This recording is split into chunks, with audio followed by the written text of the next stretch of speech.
Today I'm going to show you how to make cucumber raita. This goes good with the biryani and even you can use as a salad. This is half the cucumber chop, grated one. So I'm just going to add that in a bowl.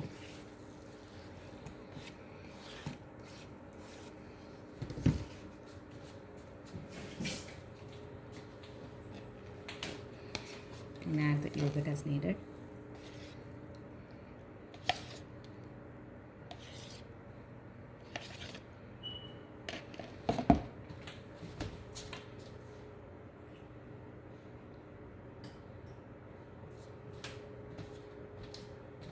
Add half a teaspoon of salt.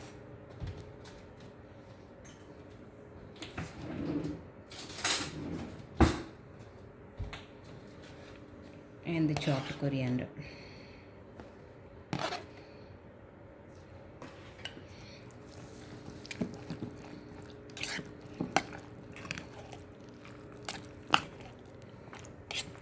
When it is mixed well, it's ready to go. Thanks for watching.